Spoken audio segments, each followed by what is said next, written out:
having met our main character, Jen, who is a thief in prison, we have a bit of a history of the nation where he is, which is Sunis. We have learned the setting is this fantasy made-up nation of Sunis, and that the time of it is the ancient era when it was like Greek and Roman times, about 2,000, 2,500, 3,000 years ago. We met the thief in his prison cell, and he had a visitor. This visitor is the Magus of the King of Sunis, and the Magus of the King of Sunis had been at Jen's trial. So we will continue from here. Once I had disentangled myself from the chains, the guards unlocked the rings on my feet. Sorry, I forgot that I wanted it zoomed in a little bit better for you. And focus. There we go. The guards unlocked the rings on my feet using a key as big as my thumb. Of course, Jen had to notice the key. They left the manacles, the handcuffs, on my wrists, but released the chain that attached them to the waist ring. So at least his arms can move a little more freely, although they can't move independently because he is still handcuffed together. Then they hauled me to my feet and out of the cell. The Magus looked me up and down and wrinkled his nose. Probably at the smell. He wanted to know my name. I said, Jen. He wasn't interested in the rest. Bring him along, he said as he turned his back on me and walked away. All of my own impulses to balance and move seemed to conflict with those of the guards, and I was jerked and jostled down the portico. That would just be a hallway. Just as graceful as a sick cat. This would be a lovely simile, comparing how graceful Jen is walking to how graceful a sick cat is. Neither one of those are very graceful. We crossed through the guard room to a door that led through the outer wall of prison to a flight of stone steps in a courtyard that lay between the prison and the south wing of the king's Megaron. Remember, that just his palace. The Megaron's walls rose 4 stories over our heads on 3 sides. The king's tiny stronghold had become a palace under the supervision of the invaders, and an even larger palace since then. We crossed the courtyard, following a guard carrying a lantern, to a shorter flight of steps that led up to a door in the wall of the Megaron. On the other side of the door, the white walls of a passageway reflected the light of so many lamps that it seemed as bright as day inside. I threw my head sideways and dragged one arm away from a guard in order to cover my eyes. The light felt solid, like spears that went through my head. Both guards stopped, and the one tried to grab my arm back, but I dragged it away again. The Magus stopped to see what the noise was. So remember, Jen has been in prison. It's cold, it's dark, he doesn't even have a window. There's just a little slit high up in the wall. And so the light of so many lamps seemed as bright as day. There's another simile. That light felt solid. That is a metaphor. It doesn't say the light felt like it was solid. The light felt solid. But the simile comes right next. The light felt like spears that went through my head. So this bright light being compared to spears going through Jen's head. It's a great simile, and it tells you, yeah, legitimately, he is in pain. Give him a moment to let his eyes adjust, he, that would be the Magus, said. It was going to take longer, but the minute helped. I blinked some of the tears out of my eyes, and we started down the passageway again. I kept my head down and my eyes nearly closed and didn't see much of the passageways at first. They had marble floors. Remember, his head is down and his eyes are on the ground. There's not going to be as much light down there. So, of course, he's going to notice there were marble floors. The baseboards were painted with an occasional patch of lilies and a tortoise or resting bird. We went up a staircase where a painted pack of hunting dogs chased a lion around a corner to a door where we stopped. The magus knocked and went in. So here you need to infer a little bit. If you are knocking on a door, what do you know about what you expect inside the room? Well, the whole reason you knock on a door is so that the people inside know you're about to come in, right? This must mean the magus, there's somebody inside the room because he knocks. The guards, with some difficulty, navigated themselves and me through the narrow doorway. I looked around to see who had watched my clumsy entrance. So Jen is inferring, the magus has knocked, there's somebody in here. Who's here to see me be so clumsy? The room was empty. So why knock? I was excited. My blood rushed around like wine sloshing in a jar, but I was also deadly tired. Did you catch the simile? The walk up the stairs had felt like a hike up a mountain. Another simile. My knees wobbled, and I was glad to have the guards, graceless as they were, holding me at the elbows. When they let go, I was off balance and had to swing my arms to keep from falling. My chains clanked. You can go, the major to the guards. Come take him back in half an hour. Half an hour? My hopes, which had been rising, fell a little. As the guards left, I looked around the room. It was small, with a desk and several comfortable chairs scattered around it. The magus stood next to the desk. The windows behind him should have looked out on the Megaron's greater courtyard, but the tiny pane of glass only reflected the light of lamps burning inside. I looked again at the chairs. Now here you get even more of an idea about Jen's attitude. And I have to admit, I kind of like that he's this sassy. I looked again at the chairs. I picked the nicest one. He's been in prison for months. He hasn't had a bath that whole time. He picks the nicest chair and sat in it.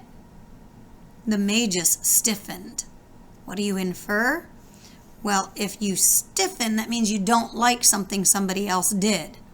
So we infer the magus did not like that Jen sat down in the nicest chair.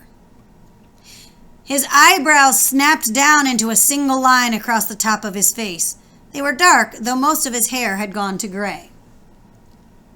Get up, he commanded. I leaned farther into the feather pillows on the seat and back of the chair. It's like Jen is rubbing all his filth into this lovely chair.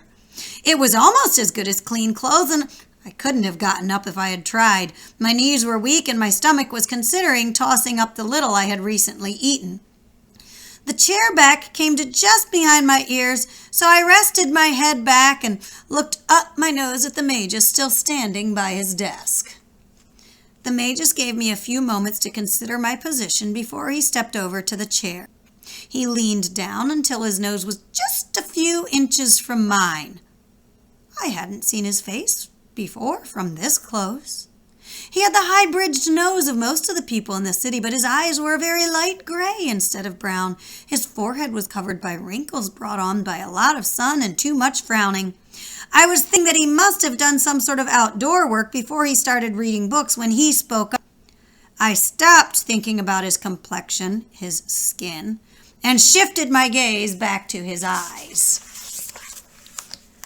And this is what the magus says. We might someday attain a relationship of mutual respect. Sometime in the future, we might work to the point where we have gotten, where we treat each other with respect. He said softly, first, I thought, I will see gods walking the earth. In other words, Jen does not think he will ever respect the magus, and the magus will ever respect him. He went on, for now I will have your obedience. His ability to convey a world of threat in so few words was remarkable. I swallowed, and my hands shook a little where they lay on the arms of the chair. One link of chain clinked against the other, but I still did not try to get up. My legs wouldn't have lifted me. He must have realized this and known also that he had made his point, because he stepped back to lean against the desk and waved one hand in disgust. Never mind. Stay there for now.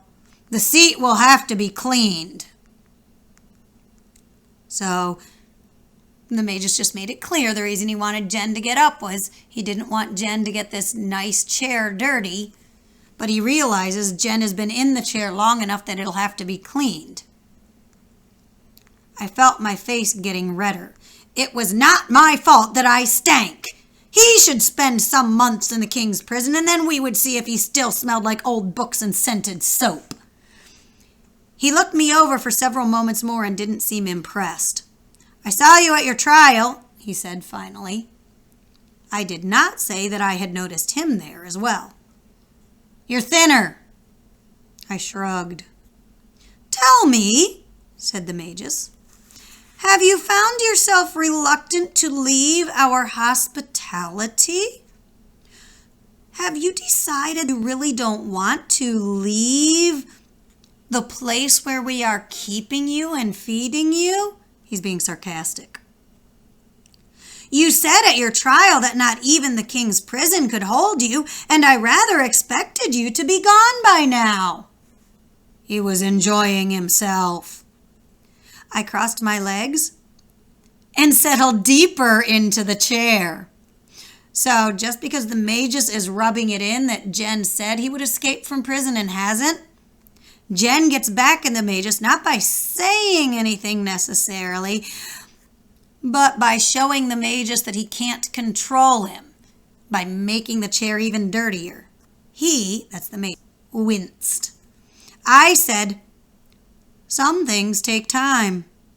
How true, said the Magus. How much time do you think it's going to take? Another half an hour, I thought, but I didn't say that either.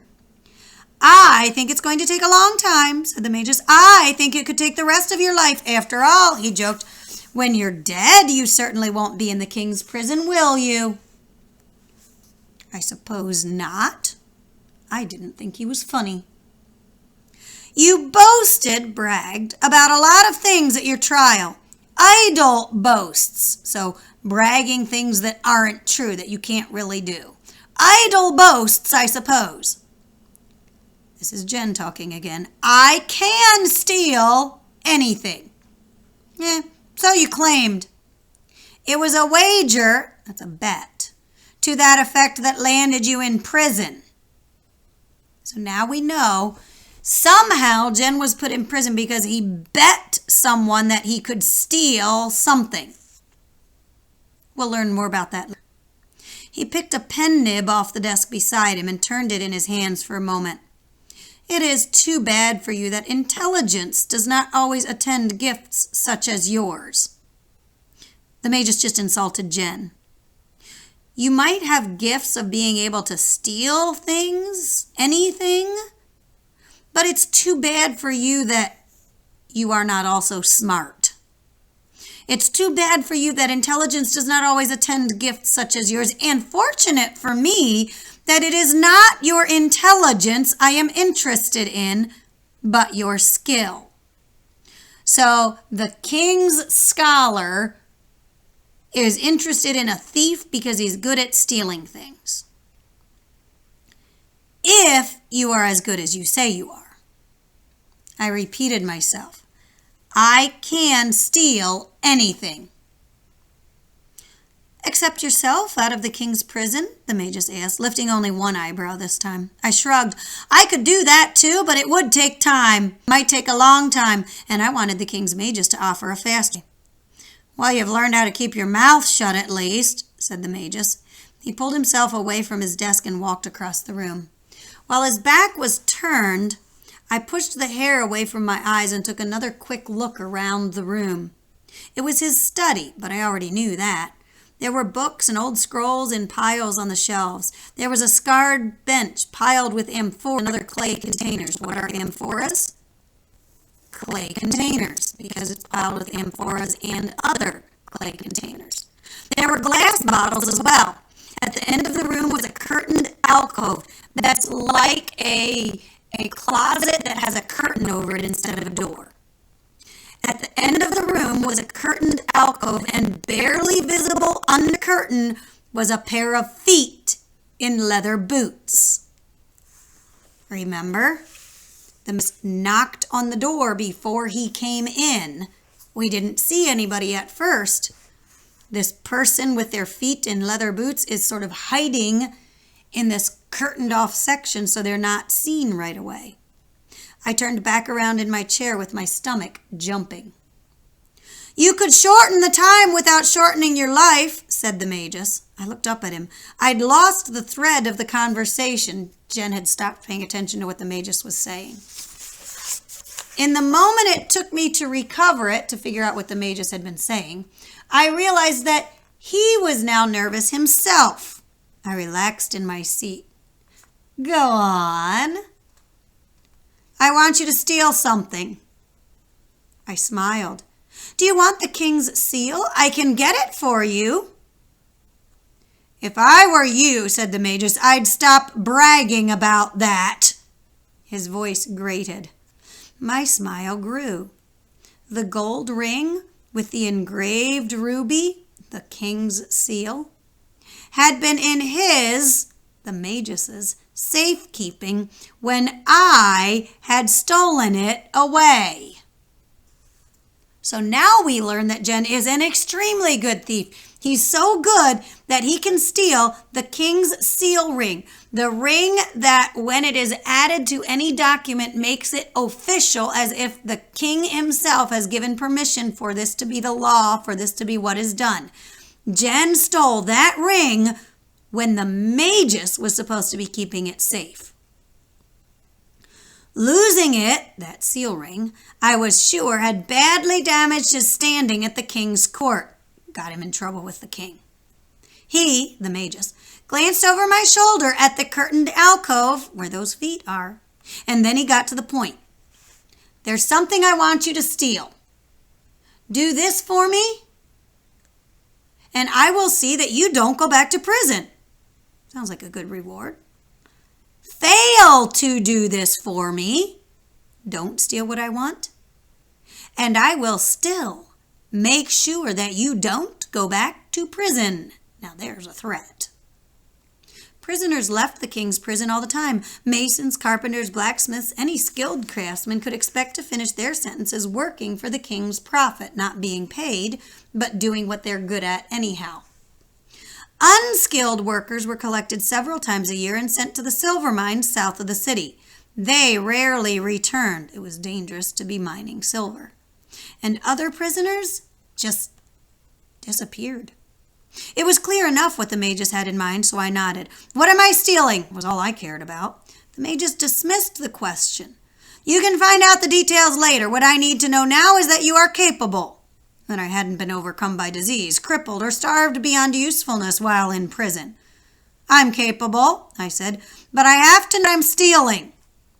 "You will be told." That's future tense. You will be told. For now, present tense, it is not your business. "What if I can't steal it?" "I thought you could steal anything," he taunted. "Except myself out of the king's prison," I agreed.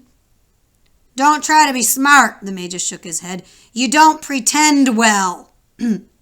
Insult. I opened my mouth to say something I shouldn't have, but he went on. Stealing this thing, will require some traveling to reach my object.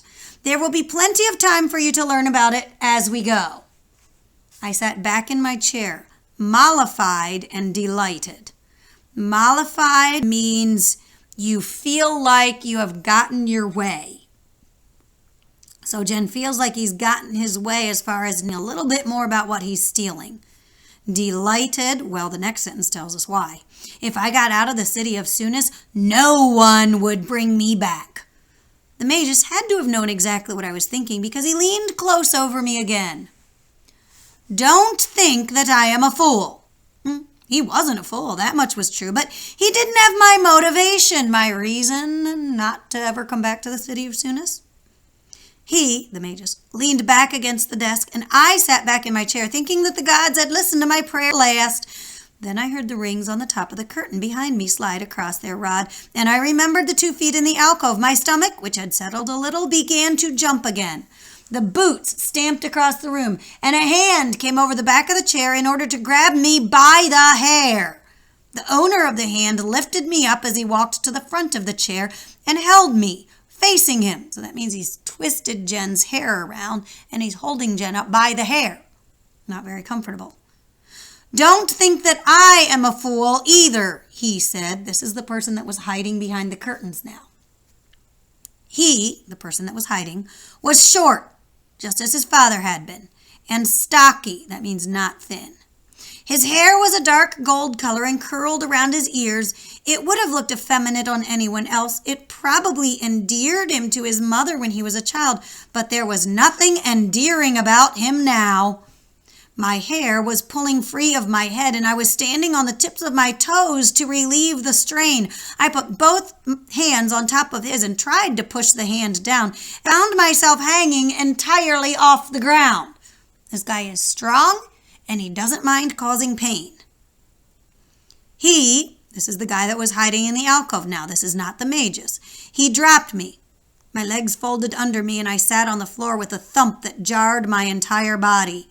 I rubbed my head, trying to push the hair back into my scalp. When I looked up, the king was wiping his hand on the front of his clothes. "Get up," he said. Who is he? Who was hiding in the alcove? Who was holding Jen by the hair? The king of Sunis. He just told Jen to get up. I did, still rubbing my head. The king of Sunis was not polished, nor was he an impressive bear-like man the way kings were in my mother's fairy tales. He was too short and too oily, and he was a shade too fat to be elegant. But he was shrewd.